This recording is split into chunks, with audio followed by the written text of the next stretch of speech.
बात करने जा रहे हैं उत्तर प्रदेश के बारे में, क्योंकि वहां आज होने जा रहा है कैबिनेट विस्तार। योगी आदित्यनाथ मंत्रिमंडल का दूसरा विस्तार आज होगा।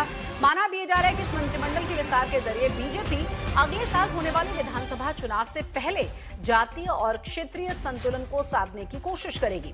जानकारी के मुताबिक योगी आदित्यनाथ मंत्रिमंडल में विस्तार में कुल 8 मंत्री शामिल होंगे, मतलब 8 मंत्री शपथ लेंगे, जिसमें से 6 नए चेहरे जबकि 2 राज्य मंत्री कैबिनेट मंत्री बनाए जाएंगे। तो आज का दिन कुल मिलाकर बहुत ज्यादा खास है।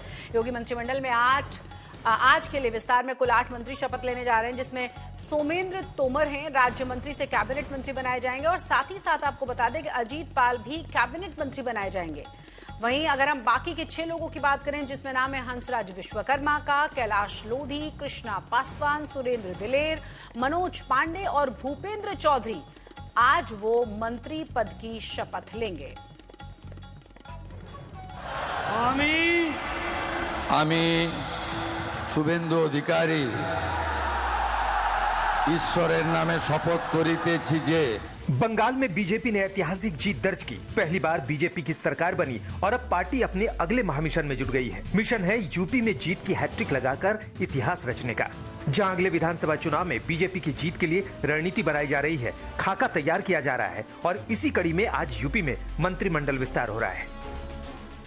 प्रयास है चुनाव से पहले सामाजिक समीकरण साधने का, जातीय संतुलन बैठाने का। ये योगी सरकार का दूसरा कैबिनेट विस्तार है। संभावित नाम और चेहरों की सूची तैयार है। योगी मंत्रिमंडल में आज के विस्तार में कुल 8 मंत्री शपथ लेंगे। सोमेंद्र तोमर और अजीत पाल राज्य मंत्री से कैबिनेट मंत्री बनाए जाएंगे। वहीं भूपेंद्र चौधरी, मनोज पांडे, हंसराज विश्वकर्मा, कैलाश लोधी, कृष्णा पासवान और सुरेंद्र दिलेर को नए चेहरे के तौर पर मंत्रिमंडल में एंट्री मिलेगी। योगी सरकार के दूसरे मंत्रिमंडल को लेकर लंबे समय से चल रही अटकलों पर आज पूर्ण विराम लगने जा रहा है। आज योगी सरकार का कैबिनेट एक्सपेंशन यानी कि मंत्रिमंडल विस्तार होने वाला है और जिन नामों की चर्चा सबसे ज्यादा है उसमें सबसे प्रमुखता से जिस नेता का नाम लिया जा रहा है वो है मनोज पांडे। कौन है मनोज पांडे? विधायक ऊंचाहार। बाहर उनके आवास पर हमारी मौजूदगी और ये जो यहाँ नेम प्लेट लगाया है उसमें उनका पूरा परिचय। पूर्व कैबिनेट मंत्री, उत्तर प्रदेश सरकार, विधायक ऊंचाहार, रायबरेली। यूं तो इनकी राजनीति, रायबरेली में इनकी धमक या जो भी कहा जाए वो समाजवादी पार्टी से जुड़ी हुई रही है। लेकिन राज्यसभा चुनाव में जब मनोज पांडे ने अपने अन्य विधायकों के साथ भाजपा के पक्ष में वोट डाला तभी ये बातें बिगड़ी और समाजवादी पार्टी छोड़ फिर आखिरकार मनोज पांडे ने भाजपा का दामन थाम लिया। अमित शाह की वो मुलाकात मनोज पांडे से और उनके परिवार से रायबरेली में कुछ साल पहले एक पटकथा तैयार हो गई थी। उस पटकथा को आयाम आज मिलने वाला है, यानी कि मनोज पांडे को कैबिनेट मंत्री बनाया जाना लगभग तय माना जा रहा है। मनोज पांडे के अलावा कई और नाम भी चर्चा में हैं, चाहे वो भूपेंद्र चौधरी का नाम हो जो पूर्व प्रदेश अध्यक्ष भाजपा रहे हैं, पूजा पाल का भी नाम चर्चा में है, अन्य कई नाम हैं जो चर्चा में है। लेकिन आप तस्वीरें आवास की देखें, यहाँ पर चहलकदमी जो है वो धीरे धीरे बढ़ी जरूर है सुबह से। हालांकि इस वक्त मनोज पांडे यहाँ नहीं है।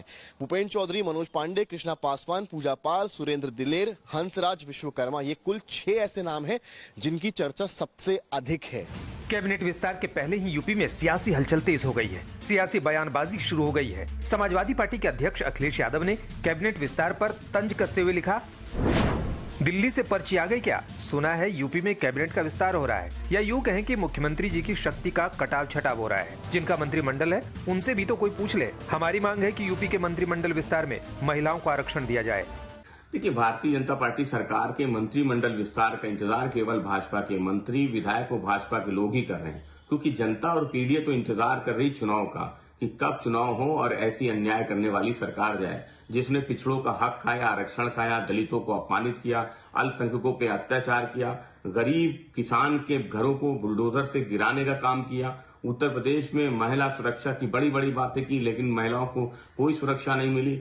गरीब परेशान रहा, नौजवान परेशान रहा। ऐसी सरकार को जनता हटा देना चाहती है, इसलिए चेहरे बदल देने से जनता के मूड पे कोई फर्क पड़ने वाला नहीं। जनता ने मन बना लिया है भारतीय जनता पार्टी की सरकार को हटाने का। पीडीए तैयार है भारतीय जनता पार्टी की इस अन्याय करने वाली सरकार को उत्तर प्रदेश से हराने के लिए। चुनाव के समय मंत्रिमंडल विस्तार, चुनाव के साल में मंत्रिमंडल विस्तार स्पष्ट कर रहा है कि भारतीय जनता पार्टी बुरी तरीके से हताश है, निराश है। और बिना किसी बात के कोशिश कर रही है जाति संतुलन साधने की उस प्रदेश में, जिस प्रदेश में दलितों को पेशाब छटवाया जा रहा है, उस प्रदेश में जहां पर महिलाएं किसी भी धर्म और किसी भी जाति की हों, उनके खिलाफ अपराधों की बाढ़ आई हुई है। एनसीआरबी के आंकड़े में वो नंबर 1 है। तो आप संतुलन कोई भी साध लीजिए, सिर्फ और सिर्फ भ्रष्टाचार की बंदरबाट के लिए ये मंत्रिमंडल का विस्तार हो रहा है। जनता की नजर में इसकी अहमियत कुछ नहीं है। यूपी में कैबिनेट विस्तार के जरिए सियासी संदेश देने का प्रयास है ताकि अगले साल होने वाले चुनावों की तैयारियों को रफ्तार दी जा सके। कैबिनेट में नए साथियों की एंट्री के साथ यूपी में एक बार फिर जीत सुनिश्चित की जा सके। लखनऊ से समर श्रीवास्तव के साथ कुमार अभिषेक, आज तक।